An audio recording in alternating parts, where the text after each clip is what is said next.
আসসালামু আলাইকুম। আবারও চলে এলাম আপনাদের মাঝে আর একটা ডিমের রেসিপি নিয়ে। আমি আজকে করে দেখাবো ডিমের জালি কাবাব। তো চলুন আমি এখানে রেসিপিটা শুরু করি। আমি এখানে নিয়ে নিয়েছি একটা আলু আর নিয়েছি 3টে ডিম। আমি এগুলোকে সেদ্ধ করে নেব। তো দেখুন এগুলোকে আমি সেদ্ধ করে নিয়েছি, ডিমের খোসাটা ভালো করে ছাড়িয়ে নিয়েছি। এরপর আমি একটা ছুরি দিয়ে ডিমটাকে এভাবে দুটুকরো করে নেব। এরপর আমি ডিমের এই সাদা অংশটা আর কুসুমটা আলাদা আলাদা করে নেব।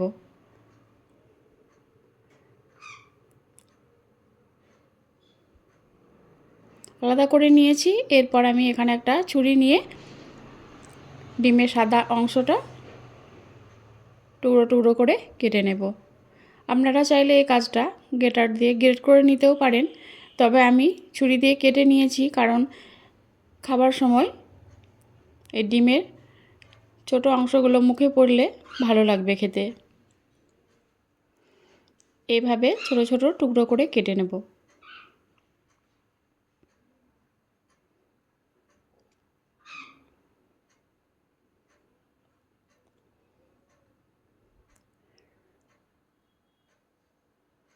এভাবে করে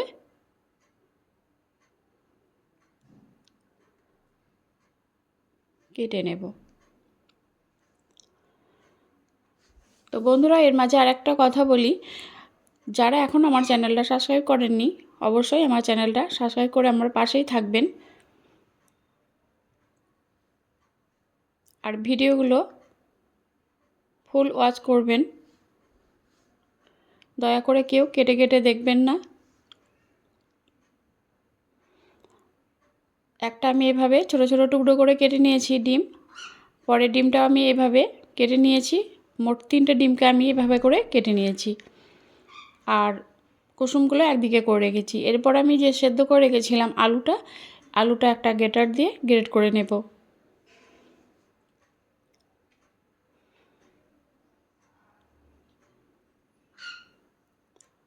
আলুটাকে আমি গ্রেট করে নিয়েছি দেখুন। এরপর আমি এখানে একটা মিক্সিং বোল নিয়েছি, এর মধ্যে আমি দিয়ে দেব ডিমের টুকরোগুলো।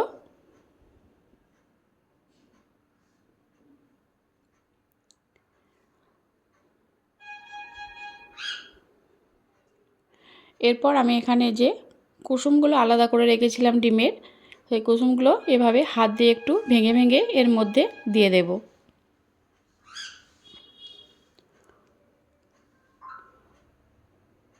তো সব কুসুমগুলো আমি এর মধ্যে দিয়ে দিয়েছি। এরপর আমি এখানে গ্রেট করে রাখা আলুটা দিয়ে দিলাম।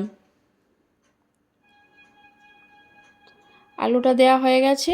এরপর আমি এখানে দিয়ে দেব পেঁয়াজ বেরেস্তা করা।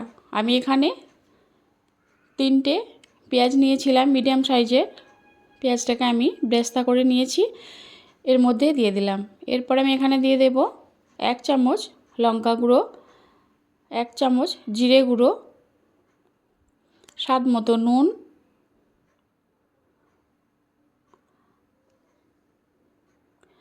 1 চামচ গরম মশলার গুঁড়ো,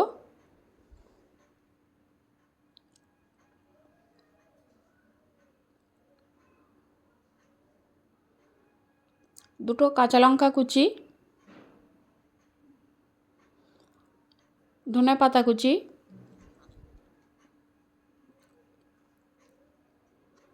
এরপর আমি এখানে দিয়ে দেব বেসন। বেসনটাকে অবশ্যই আপনারা একটু ভেজে নেবেন হালকা করে।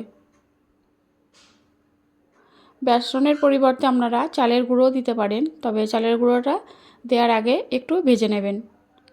বেসনটাকে আমি একটু ভেজে নিয়েছি,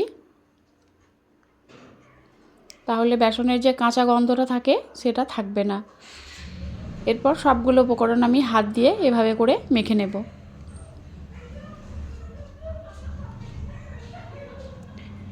তবে মাখার সময় যদি একটু শুকনো লাগে তাহলে আপনারা অল্প 1 চামচের মতো পানি ব্যবহার করতে পারেন। আমার এখানে কোনো পানি ব্যবহার করতে হয়নি।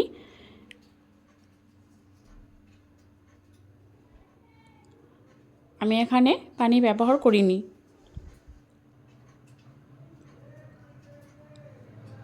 দেখুন মেখে নিয়েছি। আর ডিমের কুচোগুলো এর মধ্যে আছে, দেখতে ভালো লাগবে। এরপর আমি এখানে কাবাবের শেপ দিয়ে নেব।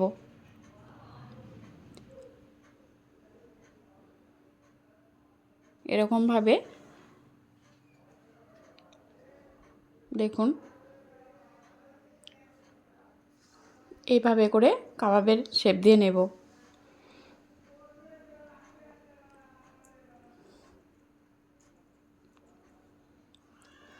আবারও আমি আর একটা করে দেখাচ্ছি।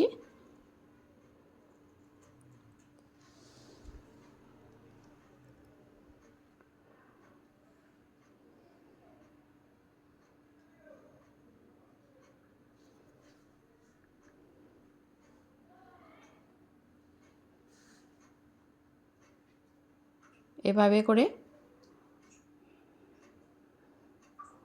যেভাবে আমরা মাংসের কাবাব বানাই সেভাবে শেপ দিয়ে নেব। দেখুন সবগুলো আমি রেডি করে নিয়েছি। আর দেখতে কতটা সুন্দর লাগছে দেখুন এখন থেকেই।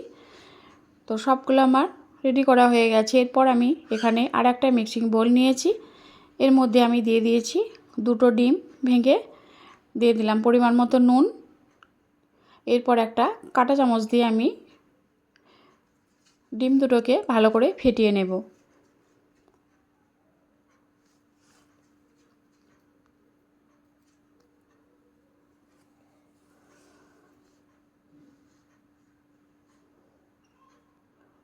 ভালো করে ফেটিয়ে নিয়েছি। এরপর এখানে একটা ফ্রাই প্যান বসিয়ে এতে তেল গরম করতে দিয়ে দিয়েছি। এরপর আমি ডিমের এই জালি কাবাবগুলো ভেজে নেব। একটা কাবাব নিয়ে ডিমের মধ্যে এভাবে ডুবিয়ে তুলে নিয়েছি। এরপর আমি এখানে এরকম হাত দিয়ে ডিমের অংশটা এভাবে ছিটিয়ে দেব চারিদিকে। আর এভাবে একটা খুন্তি দিয়ে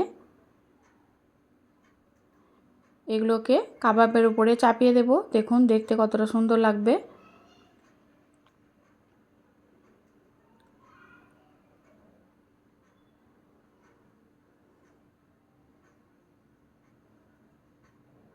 এরপর আমি এক পিঠ হয়ে গেছে, এটাকে উল্টে নেব।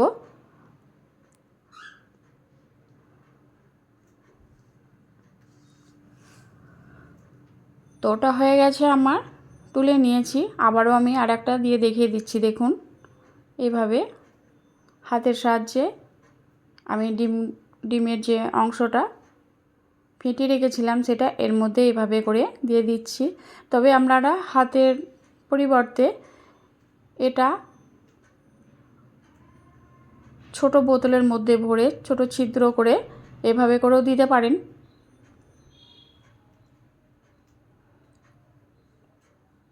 এভাবে সবগুলোকে আমি ভেজে নিয়েছি। দেখুন দেখতে কতটা সুন্দর লাগছে। কেমন হয়েছে আপনারা অবশ্যই জানাবেন।